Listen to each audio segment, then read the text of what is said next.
अंजलि मिश्रा और स्वागत है आपका हमारे चैनल में। आपको बता दें कि आज जो है उत्तर प्रदेश के एमएलसी चुनाव का रिजल्ट आ गया है, जिसके ऊपर सभी की निगाहें टिकी हुई थी। सभी ये जानना चाहते थे कि आखिर इस 36 सीटों पर हो रही एमएलसी चुनाव में कौन अपना दबदबा बनाने में कामयाबी हासिल कर पाएगा। और ऐसे में आपको बता दें कि 36 सीटों में जो एमएलसी चुनाव हुए हैं उसके रिजल्ट में बीजेपी को प्रचंड जीत हासिल हुई है, एक बार फिर विधानसभा चुनाव की तरह। 36 में से 33 सीटें बीजेपी के हिस्से में आई है। तो वहीं आपको बताएं कि एक सीट जो है वो प्रतापगढ़ से जो है उनको मिला है, जो कि राजा भैया है। कांग्रेस का खाता नहीं खुला, समाजवादी पार्टी का खाता नहीं खुला, इंडिपेंडेंट ने जो लड़ा था उन्हें 2 सीटें आई है। तो साफ तौर पर 36 में से 33 सीटें, बड़ा आंकड़ा जो है, बड़ा आंकड़े के साथ एमएलसी चुनाव में बीजेपी का वर्चस्व देखने के लिए मिला, बीजेपी की जीत देखने के लिए मिली। और साफ तौर पर यह एक बड़ा विन था बीजेपी के लिए। अब ऐसे में जिस तरीके से एमएलसी के चुनाव में बीजेपी ने जो ये जीत हासिल की है, उसके बाद से बधाइयों का तांता लग चुका है। सबसे पहले हम बात करेंगे अपर्णा बिष्ट यादव की, क्योंकि समाजवादी पार्टी से इनका गहरा नाता है। मुलायम सिंह जो यादव है उनकी छोटी बहू है, और ऐसे में दोनों ही जो है अलग अलग पार्टी के हैं। समाजवादी पार्टी अपना खाता भी नहीं खोल पाई है और बीजेपी को 36 में से 33 सीटें जो है मिली है। तो ऐसे में इस पूरे मामले को लेकर अपर्णा बिष्ट यादव ने कहा है ट्वीट करके, उत्तर प्रदेश के उच्च सदन के लिए नवनिर्वाचित सभी सदस्यों को हार्दिक बधाई और शुभकामनाएं। साथ ही उन्होंने एक और ट्वीट किया जिसमें उन्होंने लिखा कि उत्तर प्रदेश के विधान परिषद चुनाव में भाजपा की प्रचंड विजय ने पुनः स्पष्ट कर दिया कि आदरणीय प्रधानमंत्री नरेंद्र मोदी जी के कुशल मार्गदर्शन और आदरणीय जो है योगी आदित्यनाथ जी के नेतृत्व में प्रदेश की जनता प्रखर राष्ट्रवाद, विकास तथा सुशासन के साथ है। तो साफ तौर पर ये जो है उनके तरफ से ट्वीट किया गया, और ये कहीं ना कहीं इस ट्वीट के काफ़ी ज़्यादा मायने रहते हैं हमेशा से। वहीं आपको बताया कि अभिषेक द्विवेदी ने भी ट्वीट करके लिखा कि अगर आप उत्तर प्रदेश की पॉलिटिक्स और राजनीति को समझते हैं तो आपको पता होना चाहिए कि बीजेपी ने 36 में से 36 सीटें आज जीत ली है। वहीं बताया कि इसे लेकर लगातार जो आपको बता रहे थे कि हम बधाइयों का तांता लगा हुआ है। मृत्युंजय कुमार ने भी ट्वीट करके लिखा कि उत्तर प्रदेश एमएलसी में 36 में से 33 सीटों पर भाजपा ने विजय प्राप्त की है। सपा शून्य पर रही और कांग्रेस का निशान तक नहीं रहा। राम राज्य अब आ गया है, यूपी में भगवा छा गया है। वहीं हर्षवर्धन त्रिपाठी ने भी ट्वीट करके लिखा कि उत्तर प्रदेश में विधान परिषद एमएलसी चुनाव में भाजपा ही भाजपा है। वहीं जिस तरीके से बीजेपी को प्रचंड जीत हासिल हुई है, इस पे स्वतंत्र देव सिंह का भी ट्वीट है। उन्होंने लिखा है कि उत्तर प्रदेश के स्थानीय पदाधिकारी विधान परिषद चुनाव में भाजपा के 36 में से 33 सीटों पर विजय का परचम लहराया है। प्रत्येक चुनाव में उत्तर प्रदेश में कमल खिलना मोदी जी और योगी जी की लोक कल्याणकारी नीति और देवतुल्य कार्यकर्ताओं के निरंतर और अथक परिश्रम का प्रतिफल है। सभी को बधाई हो।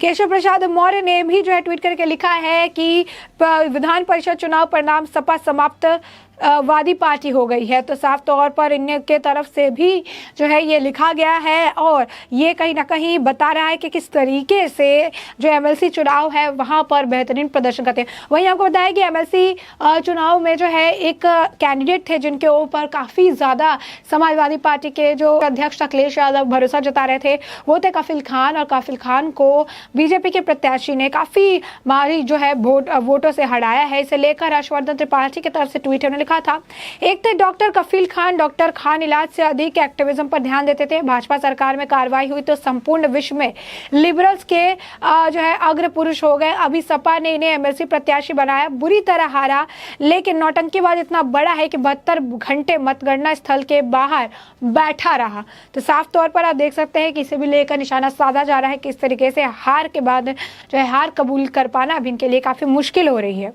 यही नहीं, बीजेपी उत्तर प्रदेश के तरफ से ऑफिशियल हैंडल के तरफ से भी कई सारे जो एमएलसी प्रत्याशी थे जिन्होंने जीत हासिल की, उनकी तस्वीरें साझा करके लिखा गया कि स्थानीय प्राधिकरण निर्वाचन क्षेत्र के विधान परिषद द्विवार्षिक चुनाव में विजय प्रत्याशियों को हार्दिक बधाई और शुभकामनाएं। वही इस जीत के बाद से जो सबसे अहम जो कमेंट जिसके लिए सबको इंतजार था वो खुद उत्तर प्रदेश के मुख्यमंत्री योगी आदित्यनाथ का था। और योगी आदित्यनाथ ने भी इसे लेकर ट्वीट करके लिखा है कि आज उत्तर प्रदेश के स्थानीय प्राधिकारी जो है विधान परिषद चुनावों में भाजपा की प्रचंड विजय ने पुनः स्पष्ट कर दिया कि आदरणीय प्रधानमंत्री जी के कुशल मार्गदर्शक और नेतृत्व में प्रदेश की जनता राष्ट्रवाद, विकास और सुशासन के साथ है।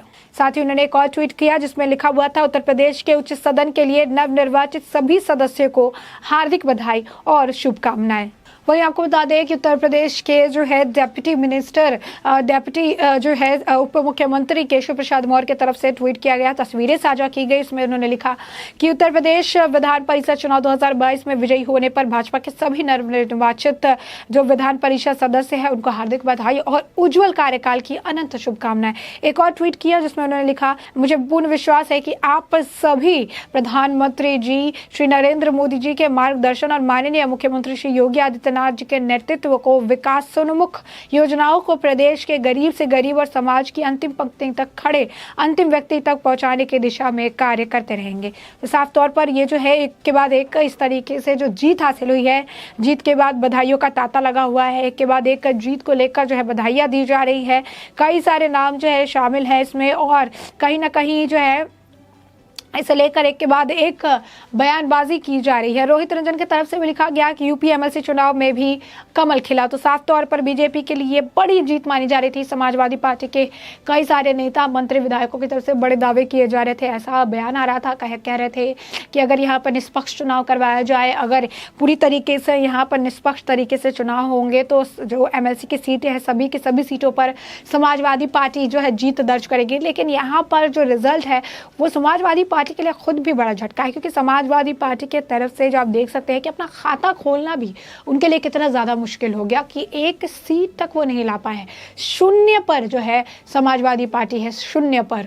कांग्रेस तो गायब भी है लिस्ट से। आईएनडी को 2 मिला है और जीएसडी जो कि जो है राजा भैया वाली पार्टी है, राजा भैया की तरफ से जो लड़ा था इन्होंने तो 1। तो कहीं ना कहीं आप पकड़ लीजिए कि यहाँ पर बीजेपी का वर्चस्व जो है कायम है। समाजवादी पार्टी अपना खाता नहीं खोल पाई है और इससे जीत से काफ़ी ज़्यादा जो है फ़ायदा होने वाला है, क्योंकि इससे जो है अगर वो किसी तरीके की कोई लॉ बनाते हैं या कोई भी चीज़ अगर उनको लगता है कि इस हिसाब से बनाना चाहिए तो फिर वहाँ पर उनके एमएलसी के प्रत्याशियों की जो है सीट इतनी ज़्यादा हो गई है, इतने अब मेजॉरिटी उनको जो है मिल चुकी है तो उन्हें बहुत स्मूथली ये काम वो कर सकते हैं। तो साफ तौर पर समाजवादी पार्टी एक वक्त था जब वो एमएलसी के चुनाव में उनके पास मेजॉरिटी थी, लेकिन अब वक्त बदल गया है और जनता ने जो है समाजवादी पार्टी को नकार दिया है। इसका सबूत ये है कि इस एमएलसी के चुनाव में साफ तौर पर जो जीत का परचम है, जो जीत का झंडा है, वो बीजेपी लहराती नजर आ रही है। तो साफ तौर पर आप देख सकते हैं कि किस तरीके से एक बढ़िया शुरुआत हुई थी, क्योंकि शुरुआत में जब ये घोषणा हुई कि 36 सीटें जो है वहाँ पर एमएलसी चुनाव होने वाले हैं, क्योंकि इन 36 सीटों पर जो एमएलसी चुने जाते हैं 6 साल के कार्यकाल के लिए चुने जाते हैं और इन 36 सीटों पर जो व्यक्ति जो एमएलसी थे उनके कार्यकाल समाप्त हो रहा था और इसीलिए 36 सीटों पर ही महज जो है चुनाव करवाने की जो बात है वो रखी गई। और इन 36 सीटों में बता दें कि 9 सीटों पर बीजेपी निर्विरोध जीती और इसके पीछे का कारण था या तो जो अपोजिशन की तरफ से, जो अपोजिट पार्टी थी उनकी तरफ से जो पर्चे दाखिल किए गए थे वो खारिज हो गए, या फिर खुद उन्होंने अपना नॉमिनेशन वापस ले लिया। इसे लेकर समाजवादी पार्टी की तरफ से भी स्ट्रिक्ट रवैया अपनाया गया था। कई सारे ऐसे एमएलसी के प्रत्याशी थे जिन्होंने नॉमिनेशन दाखिल करने के बाद अपना नॉमिनेशन वापस लिया था, तो उनके साथ जो है अखिलेश यादव की पार्टी, अखिलेश यादव काफ़ी स्ट्रिक्ट रुख अपनाते नजर आए थे। उन्हें पार्टी से निष्कासित भी कर दिया गया था, लेकिन इसके बावजूद उन्हें कुछ उम्मीद तो थी एमएलसी चुनाव से, लेकिन इस चुनाव ने उन्हें नाउम्मीद कर दिया। कारण कि एक सीट जो है, एक 36 में से एक सीट पर भी अपना जो है परचम लहराने में पूरी तरीके से समाजवादी पार्टी विफल रही।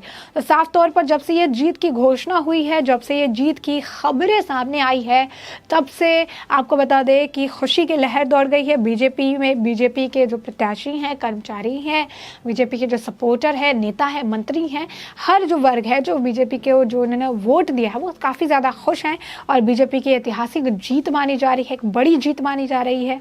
और ऐसे में 36 में से 33 सीटों पर बीजेपी का कब्जा रहा है।